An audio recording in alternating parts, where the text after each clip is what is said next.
What's up, party people, and welcome back to my channel. So you're gonna have to excuse me in today's video. I'm gonna try to keep it down a little bit and not yell like I usually do because my husband is taking a nap. So today I'm gonna share with you guys 8 of my favorite beauty hacks that will change the game. They will change your life, whether it be helping you save money, helping you save time, or just being overall more efficient. So if you're new to my channel, hello and welcome. My name is Ashley and I post videos twice a week here. Most weeks, and we talk about everything from makeup to skincare to hair care, all things beauty, all in one place. So make sure you go ahead and subscribe to my channel and stick around and turn your bell on so that you never miss an upload.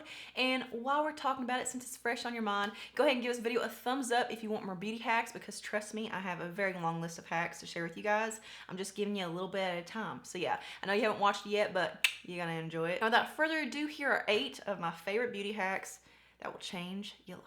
Hack numero uno has to do with cleaning your brushes. There are going to be a couple of hacks in here having to do with that because I feel like it's something that isn't really talked about a whole lot. But I made an entire video a while back on how I clean my makeup brushes. So I'm going to post it up here in the card in the little eye. I don't really know where it's at, but it'll be up there. It's old, but it's still very relevant and it's still how I clean my brushes. But instead of using brush shampoo, which usually costs an arm and a leg and you go through it really fast, and it's just not necessary. There's nothing special about brush shampoo, but my favorite concoction, and this is something I will stand by to the day I die, is oil and dish soap. I just use generic olive oil. You can use any kind of oil. And then I just have dish soap. So I usually take these from like cabins that we go to stay, or if we stay at a hotel that has a sink and it has dish soap laying around, I'll just take that, and it's a little trial size. But again, I mean, you can get Ajax or the cheapest kind at the store, but this little concoction cleans your makeup brushes so effectively and quicker than anything I've ever done. I do like to use more dish soap to oil. So as far as the ratio goes, I would probably say like 2 to 1, 3 to 1 of dish soap to oil. You definitely just want to use a small amount of oil because if you use too much, it'll make your bristles very kind of like sticky and they won't dry, and it's just too much for them. So you only need a little bit, so it'll save you some time and some money. You do not need brush shampoos. So hack number 2 also has to do with cleansing your tools, and that is how to clean your makeup sponges. And if you guys want to see an entire video on how exactly I do it, I'd be glad to do that. Just let me know. But I am a firm believer in just using the traditional bar soap. So I just got one from Shea Moisture. I've used several Shea Moisture bars and they work really, really well. And then I just put it in this little bar soap case. I don't know where I got it, either the dollar store, Walmart, Amazon, something like that. So I really like the Shea Moisture ones, and they are super big bars. Like whenever I first get them, like, it takes months and months to actually get it to where the little container will actually close. So not only is this amazing for cleaning your makeup sponges, but it's also pretty dang effective at cleaning your makeup brushes. So if you're in a pinch for time or money, or whatever the case may be, it works very, very well for cleaning your makeup brushes, especially the ones that are goat haired, like natural bristles like this are white that get stains pretty easily. Because my little oil and dish soap concoction works pretty well for getting out stains and really breaking down all the makeup and the bristles, but sometimes it just doesn't cut it, and sometimes it just takes a little more patience than others. Like with some brushes, they're just a little more stubborn to get all the stains out. So I'll just wet my bar soap and then run this through it, and it gets out the stains almost immediately. So hack number 3 is something that I started doing about a month ago, and it's something that I've never seen or heard anyone talk about or anyone do, and that is to keep a dry erase board for your skincare regimen to make sure that you stay on track and that you don't overdo or underdo anything. So I'm gonna post a picture of what mine looks like because I did post this picture on Instagram the other day, but basically I just keep track of whenever I exfoliate, what products I use, and also whenever I mask. You can write down anytime you use an exfoliating moisturizer, exfoliating toner, cleanser, mask. I mean, really, you could do it for anything. And it just kind of keeps you on track and makes sure that you're doing everything the right amount. So yeah, a dry erase board has many a purpose. Hack number 4 is one that I started doing recently because I'm tired of having cake face, because I do have oily skin, but I don't like to mask it. I don't like to over mattify or anything. To avoid getting cake face, put your powder products straight on top of your foundation and do setting powder last, and really just spot powder. Go in with your powder bronzer, your powder blush, your powder highlight, all of your powder products, and once you have those on, then go around and do setting powder in the areas that those cheek products didn't touch. And it just gives you a more natural skin-like appearance that looks better in person up close. I'm gonna do an entire routine over this because I just did a foundation routine using a lot of creams, but I wanna do a foundation routine that's targeted towards people with oily skin that can't really get away with a lot of cream products. Hack number 5 is applying dry shampoo to clean hair. Not just dirty hair, right when it's clean. Whenever you've gotten out of the shower, your hair's dried.